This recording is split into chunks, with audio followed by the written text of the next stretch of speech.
यहां से सीधी आपको तस्वीरें दिखाएंगे। कांग्रेस पार्टी से इस्तीफा देने के बाद गौरव वल्लभ ज्वाइन कर रहे हैं भारतीय जनता पार्टी और सीधी तस्वीरें बीजेपी मुख्यालय से इस वक्त सामने आ रही, बीजेपी कार्यालय से सामने आ रही है। गौरव वल्लभ ने भारतीय जनता पार्टी की सदस्यता ली, कांग्रेस का दामन छोड़ दिया और अब भारतीय जनता पार्टी ज्वाइन कर ली। अचानक से आज सुबह खबर आई थी सामने जिसमें उन्होंने एक्स पर पोस्ट करते हुए बताया कि वो सनातन विरोधी बातें नहीं कर सकते हैं। लंबे समय से कांग्रेस पार्टी के प्रवक्ता के तौर पर काम किया और उसके अलावा ये भी आपको बता दें कि चुनाव भी लड़ा। हाल ही में राजस्थान में चुनाव हुए थे, राजस्थान में विधानसभा चुनाव लड़ते हुए नजर आए थे गौरव वल्लभ। ये दो तस्वीरें इस वक्त आपकी टीवी स्क्रीन पर है जो कि महत्वपूर्ण, क्योंकि कांग्रेस पार्टी को आज लगा एक बड़ा झटका। लोकसभा चुनाव से पहले कांग्रेस को एक के बाद एक झटके इस वक्त लगते हुए नजर आ रहे हैं। कांग्रेस के सीनियर नेता और प्रवक्ता गौरव वल्लभ ने पार्टी के सभी पदों से इस्तीफा दिया और बाकायदा कांग्रेस अध्यक्ष मल्लिकार्जुन खड़गे को पत्र भी लिखा कि वो सनातन विरोधी बातें नहीं कर सकते हैं, ये उनका जमीर इसकी गवाही नहीं देता। और फिलहाल ये तस्वीरें आपकी टीवी स्क्रीन पर, आपसे कुछ देर में क्या कहेंगे गौरव वल्लभ वो आपको हम सुनवाएंगे, क्योंकि अब उनकी प्रेस कॉन्फ्रेंस देखिए यहाँ पे शुरू होने वाली है। लेकिन बीजेपी की सदस्यता ले ली, भारतीय जनता पार्टी ज्वाइन कर ली, सनातन विरोधी नारे नहीं लगा सकता, नहीं सुबह शाम देश के वेल्थ क्रिएटर्स को गाली दे सकता हूं। कांग्रेस पार्टी की प्राथमिक सदस्यता के साथ साथ सभी पदों से इस्तीफा उनकी तरफ से दिया गया और प्रेस कॉन्फ्रेंस हो चुकी है शुरू। विनोद तावड़े क्या कुछ कह रहे हैं, आप सुनिए। अनिल जी, उपेंद्र जी, इन सब का ज्वाइनिंग और स्वागत तो हमने किया है।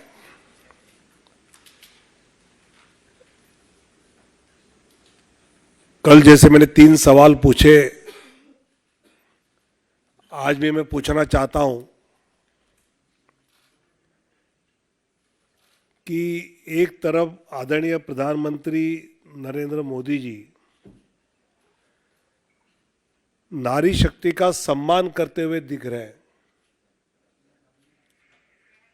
कोई बुजुर्ग महिला किसी कार्यक्रम में मंच पे आई तो चरण छूते हुए हमने प्रधानमंत्री जी को देखा है, लेकिन कांग्रेस में महिलाओं के प्रति क्या रवैया है समझ में ही नहीं आ रहा है। कभी उनकी प्रवक्ता कुछ बोलती है, कल सुरजेवाला जी ने जो वक्तव्य किया है, एक बार कांग्रेस अपनी भूमिका साफ करे कि क्या महिलाओं का अपमान करना, महिलाओं का अपमानित जीवन जीने के लिए मजबूर करना, यही हालात बदलेगा क्या?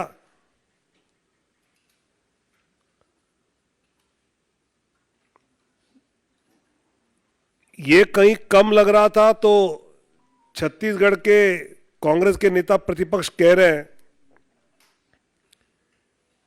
मोदी जी की सर फोड़ने की बात। मतलब विपक्ष के मुद्दे शायद खत्म होते जा रहे हैं और ऐसी बातों का सहारा लेते हुए मतलब कोई नेता इस प्रकार की बात कर सकता है तो छत्तीसगढ़ के नेता प्रतिपक्ष समझ जाए कि देश की जनता मोदी जी को चाहती है, वो लाठी उठाने वाले का क्या हाल कर सकती है, आप समझ लो। और इसलिए कांग्रेस अपने नेता प्रतिपक्ष का ये वक्तव्य के बारे में क्या कहना चाहती है वो हम सुनने के लिए उत्सुक हैं। और जिस कच्चा टीपू द्वीप की बात हमने कही थी, अब उसको लेकर कांग्रेस के सहयोगी एमडीएमके ने कहा है कि कांग्रेस ने तमिलनाडु की जनता से धोखा किया। ये घमंडिया गठबंधन के सदस्य ही कह रहे हैं, इसका जवाब राहुल जी क्या देंगे, ये सुनने के लिए हम उत्सुक हैं। आज यहां पर हमने प्रोफेसर गौरव जी का पार्टी में ज्वाइनिंग करते हुए स्वागत किया है। लगभग एक दशक से कांग्रेस के प्रवक्ता रहे हैं, राष्ट्रीय प्रवक्ता रहे हैं, और शिक्षा जगत में भी अपना एक महत्वपूर्ण स्थान चार्टर्ड अकाउंटेंट स्वयं है। और कई बार संजय मयूर और अनिल बलूनी सब टीम बैठती है तो गौरव वल्लभ अगर डिस्कशन में जा रहे हैं तो फिर उस प्रकार कोई सीनियर जाना चाहिए। ऐसी चर्चा उनके कमरे में मैंने सुनी है और ऐसे गौरव जी का आज पार्टी ज्वाइनिंग हो रहा है, मैं उनका स्वागत करता हूं। साथ ही बिहार कांग्रेस अपना अस्तित्व खत्म करने के लिए खुद तुली है। जिस प्रकार प्रदेश के नेतृत्व को पूछे बिना बिहार के कांग्रेस पार्टी पर कुछ निर्णय थोपे जा रहे हैं और उससे वहां के नेता काफी दुखी है। अनिल शर्मा जी जो कांग्रेस कमेटी के बिहार के अध्यक्ष रहे हैं और उनके छात्र जीवन में छात्र संघ के अध्यक्ष तो रहे, लेकिन एक छात्र नेता के नाते, एक जुझारू नेता के नाते उनका परिचय रहा। वो भी आज भारतीय जनता पार्टी से जुड़े हैं, उनका भी मैं स्वागत करता हूं। और उपेंद्र प्रसाद जी जो महागठबंधन के केवल प्रत्याशी नहीं तो एक उस बिहार के इलाके में एक शक्ति रही। आज उपेंद्र जी भी भारतीय जनता पार्टी में आदरणीय नरेंद्र मोदी जी के नेतृत्व में विकसित भारत की संकल्पना को मजबूत करने के लिए जुड़ चुके हैं।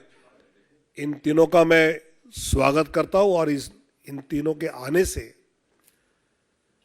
मैं मानता हूं कि गौरव जी है, अनिल जी है, उपेंद्र जी है, इन तीनों के पार्टी प्रवेश से पार्टी को तो बल मिलेगा, लेकिन उनकी क्षमताओं का उपयोग करते हुए हम जो विकसित भारत की संकल्पना लेकर चल रहे हैं उस पर और गति से चल पाएंगे, ये मुझे विश्वास है।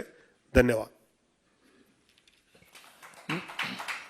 मेरा निवेदन होगा माननीय गौरव वल्लभ जी से कि आपको संबोधित करें।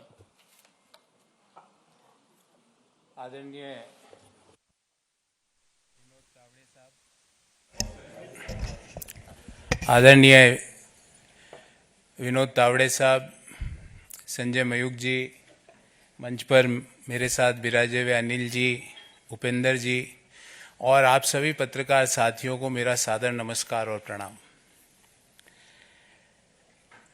मैंने एक पत्र भी सुबह सोशल मीडिया के विभिन्न प्लेटफॉर्म पर डाला, आप लोगों ने जरूर देखा होगा। और उस पत्र में मैंने अपने दिल की सारी व्यथाएं, इश्यूज जो मैं समय समय पर कांग्रेस पार्टी की लीडरशिप को अवगत भी कराता था, वो मैंने सारे उसमें लिख दिए। उसके अलावा मुझे कुछ नहीं कहना। मेरा दृष्टिकोण शुरू से ये रहा है कि भगवान श्री राम का मंदिर बने, न्योता मिले और हम न्योते को कांग्रेस पार्टी लिख के भेजे कि हम नहीं जाएंगे, मैं इसे स्वीकार नहीं कर सकता। देश में मैं अर्थशास्त्र का विद्यार्थी हूं, बड़े समय तक अर्थशास्त्र और वित्त देश के प्रतिष्ठित संस्थाओं में पढ़ाया भी है मैंने। सुबह से शाम वेल्थ क्रिएटर्स को गाली, उन नीतियों को गाली, निजीकरण, उदारीकरण, वैश्वीकरण, जो पूरी दुनिया मानती है कि जो डॉक्टर मनमोहन सिंह जी और पीवी नरसिम्हा राव जी की सरकार ने किया, उन नीतियों को गाली। कोई बिजनेस करे उसको गाली, कोई विनिवेश में पार्टिसिपेट करे उसको गाली। एयर इंडिया कोई कंपनी खरीदे तो वो गलत। तो मुझे लगता है कि कहीं ना कहीं जो नीतियां हैं और जो इश्यूज हैं उसको कांग्रेस पार्टी टैकल करने में कहीं ना कहीं बड़े गैप उसके अंदर आ रहे हैं। और मैंने अपनी चिट्ठी में भी यही लिखा है। और मैंने प्रमुख कारण यह बताया कि मेरे में इतनी ताकत नहीं है कि मैं सुबह से शाम बैठकर वेल्थ क्रिएटर्स को गाली देता फिरूं। मैं नहीं दे सकता। मेरे में इतनी ताकत नहीं है कि जब सनातन धर्म के ऊपर सवाल उठाए और मैं चुपचाप बैठ जाऊं, मेरे से नहीं होगा। कांग्रेस पार्टी के नेताओं ने, कांग्रेस पार्टी के जो अलायंस पार्टनर्स हैं, उन्होंने सनातन धर्म के ऊपर बड़े बड़े प्रश्न उठाए। क्यों उसका जवाब नहीं दिया गया? एक इश्यू तो आप छोड़ नहीं सकते ना, उस इश्यू को तो आपको जवाब तो देना पड़ेगा। मैंने सारे विस्तार से ये सारी बातें इस चिट्ठी में लिखी है। मैं आदरणीय संजय मयूख जी से आग्रह करूंगा कि मेरी इस चिट्ठी की एक प्रति आपको जरूर दें, ताकि आपको पता लगे कि मेरा इश्यू बेस्ड रिजर्वेशंस क्या थे। और मैं महाभारत के इस छंद से अपने आप को हमेशा रेगुलेट और डायरेक्ट करता हूं, जो मैंने इस चिट्ठी में भी लिखा है। धर्म एवं हतो हंति धर्मो रक्षति रक्षित, तस्य धर्मो न हंतव्यो मा नो धर्मो हतो वधित। अर्थात धर्म के मामले में आप चुप्पी साध लो। जो गालियां दे रहे हैं सनातन को, आप चुप्पी साध लेते हो। वेल्थ क्रिएटर्स को जो गाली दे रहा है, आप चुप्पी साध लेते हो और उल्टा गालियां दे रहे हो। देश में वेल्थ क्रिएशन जुर्म नहीं हो सकता। देश में जो नीतियां उदारीकरण की, निजीकरण की, वैश्वीकरण की नीतियां हैं, वो गलत नहीं हो सकती। आज आप इसलिए उन चीजों को गलत बोलते हो क्योंकि वो एक ऐसे व्यक्ति उन चीजों को आगे लेके जा रहा है जिनको आपको सुबह से शाम गाली देनी है। मैंने कम से कम 300-400 प्रेस वार्ताएं करी है साथियों। आपने भी कहीं ना कहीं मुझे जरूर देखा होगा। मैंने इश्यू बेस्ड रिजर्वेशंस पे बात करी है। व्यक्ति परक्ष आरोप आलोचनाएं नहीं करी है। व्यक्तियों के बारे में राजनीतिक पार्टियों पे आक्षेप नहीं होते। राजनीतिक पार्टियां आइडियोलॉजीज पर आधारित होती है। और जो आइडियोलॉजीज पर मैं ये सोच के, कांग्रेस पार्टी जिस आइडियोलॉजी को सोच के मैंने ज्वाइन किया था कि नए आइडियाज का, इंटेलेक्चुअल आइडियाज का, नए सोच का वहां पर सम्मान होगा, पर नए सोच का, नए आइडियाज का, नए लोगों को सम्मान छोड़ के क्रश करने की प्रक्रिया भारत को आगे नहीं ले जा सकती।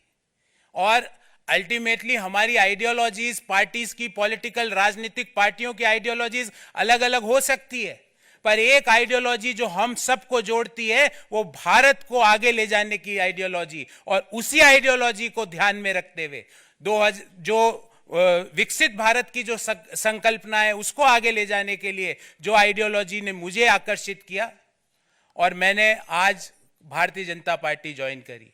मुझे उम्मीद है मैं अपनी योग्यता का, अपने ज्ञान का, अपनी समझ का प्रयोग भारत को आगे ले जाने में जरूर भारतीय जनता पार्टी के माध्यम से कर पाऊंगा। और मैं अति प्रसन्न हूं। मैंने मेरी दिल की बात सारी लिख दी है। इससे ज्यादा ना तो मुझे किसी के व्यक्ति के बारे में टीका टिप्पणी करनी है। जो इश्यूज, और ये इश्यूज मैंने ऐसा नहीं कि पहली बार उठाए, पार्टी के हर पटल पे इन इश्यूज को मैंने समय समय पर उठाया और बेरोक टोक उठाया। पर जब आप इनको नजरअंदाज कर रहे हो तो मुझे लगता है कि भारत को आगे ले जाने में आपका कंट्रीब्यूशन नहीं है। और जब मैं अपना कंट्रीब्यूशन भारत जैसे महान देश को आगे ले जाने में नहीं दे सकता तो मैं वहां रहकर कुछ नहीं कर सकता। इसलिए मैंने प्रधानमंत्री नरेंद्र मोदी जी के विकसित भारत की संकल्पना को आधार बनाकर देश को आगे ले जाने की, जो डेवलप्ड नेशन बनाने की जो मोदी जी का सपना है उसको साकार करने के लिए जो भी मेरे से योगदान होगा वो मैं पूर्ण रूप से दूंगा। इससे ज्यादा मैं आज आपसे कुछ नहीं कहना चाहता। बहुत बहुत धन्यवाद। बहुत बहुत धन्यवाद तावड़े साहब, संजय जी और आप सभी लोगों को जिन्होंने मुझे ये अवसर दिया।